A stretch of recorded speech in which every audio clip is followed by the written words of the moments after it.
अभियान के प्रथम चरण को जिस प्रकार से उमा जी ने संचालित किया है और आज हम प्रथम चरण के अंत के अवसर पर एकत्र हुए हैं, उसके बारे में सुनने के लिए, आगे के बारे में निश्चय करने के लिए, उसके लिए मैं बहुत बहुत उनका अभिनंदन करता हूँ।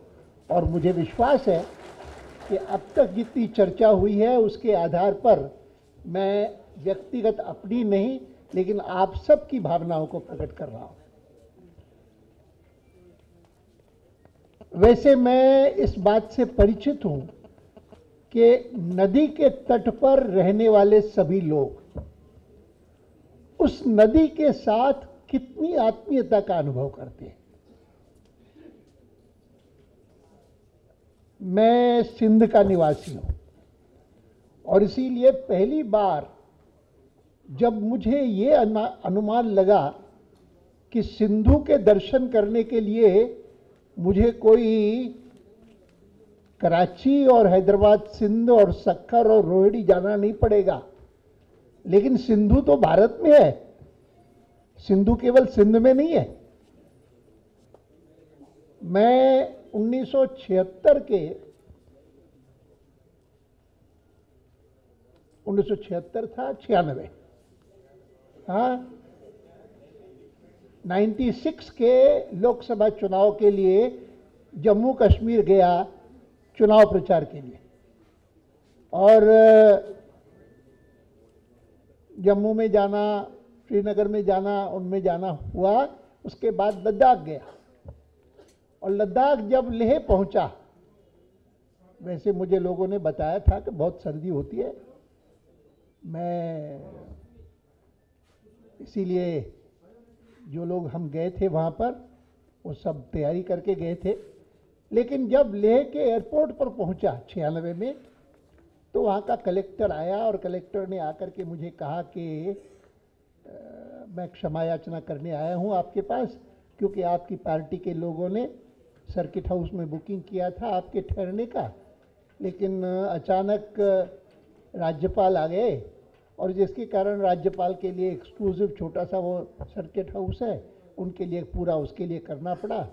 आपके लिए हमने एक और गेस्ट हाउस में अरेंजमेंट किया है, कुछ थोड़ा सा दूर है। मैंने कहा कितनी दूर है, ऐसी क्या बात है? तो उन्होंने कहा वैसे तो है तो यहाँ से 8-9 किलोमीटर, लेकिन क्योंकि शहर का एक कोना है।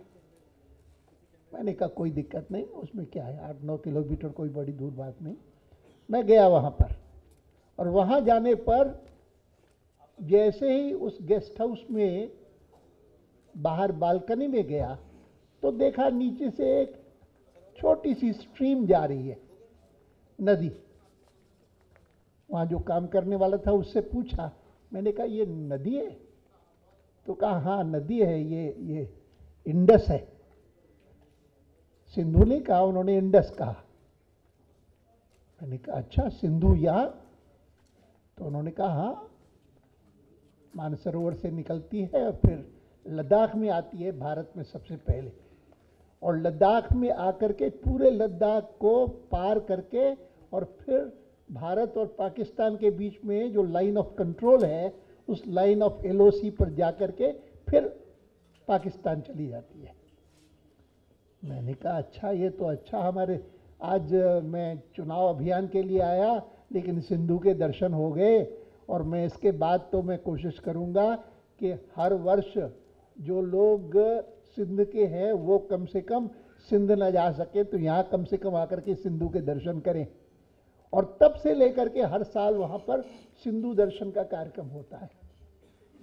मैं इस बात का जिक्र इसलिए कर रहा हूँ कि सिंधु से अटैचमेंट होना जैसा सिंध के लोगों का है, वैसे भारत भर के लोगों को अगर किसी नदी से विशेष अटैचमेंट हो सकता है तो वो गंगा से ही हो सकता है।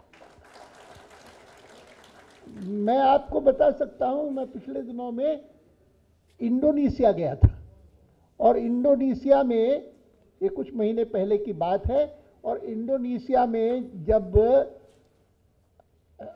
इंडोनेशिया में वैसे जकार्ता है सबसे प्रमुख स्थान, कैपिटल है वहाँ का, और जहाँ पर भी देख करके बहुत प्रसन्नता होती है जब शहर के बीचों बीच, और कृष्ण अर्जुन का रथ और कृष्ण उनको गीता का ज्ञान सुना रहे हैं, उसका दर्शन होता है।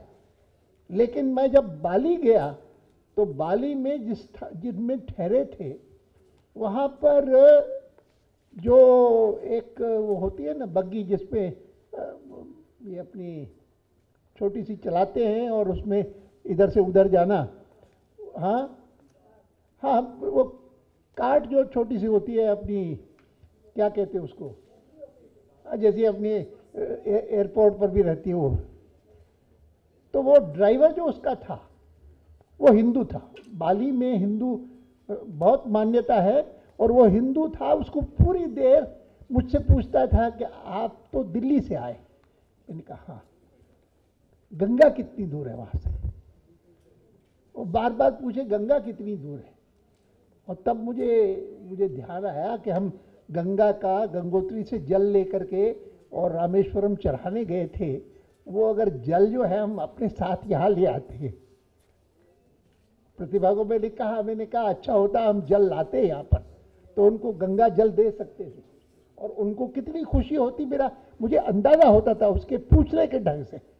2-3 बार मुझसे पूछता रहा। तो कहा कि वहाँ जाने के लिए कितनी देर लगती है, क्या होता है? तो उसके लिए भारत का अर्थ था गंगा। अब इसको मैंने जब वहाँ देखा, ये बात अलग है कि मैंने आपको कहा ना कि हर एक स्थान पर रहने वाले, और अगर खास करके नदी के तट पर रहने वाले लोग हैं तो उनको गंगा, ठीक है, गंगा का तो आदर सारा भारत करता है, लेकिन वहाँ के लोग उस नदी का जो आदर करते हैं इसकी कोई तुलना नहीं। इसका भी अनुभव मुझे हुआ एक बार, वो मैं जिक्र करूँगा। लेकिन पहली बात तो ये कि मैं अभी इन दिनों में एक पुस्तक पढ़ रहा हूँ, बहुत अच्छी पुस्तक मुझे लगी। उस पुस्तक का नाम है इंडिया सेक्रेड ज्योग्राफी, और उसमें एक स्थान पर लिखा है जो बात मुझे लगी कि बहुत सारे इतिहासकार मिलते हैं जो कहते हैं कि भारत को इतिहास का एहसास नहीं। They don't have Indians don't have a sense of history. ये उस पुस्तक में लिखा है, और पुस्तक लेखिका है जिसका नाम है डायना ECK, और वो लिखा है हार्वर्ड स्कॉलर। लेकिन मैंने उनके बारे में जानकारी और की तो पता लगा कि हार्वर्ड में वो अध्यापिका है, पढ़ाती हैं। हार्वर्ड यूनिवर्सिटी अमेरिका की एक बहुत प्रमुख यूनिवर्सिटी है, और उसका विषय क्या है? तो विषय है comparative religion and Indian studies.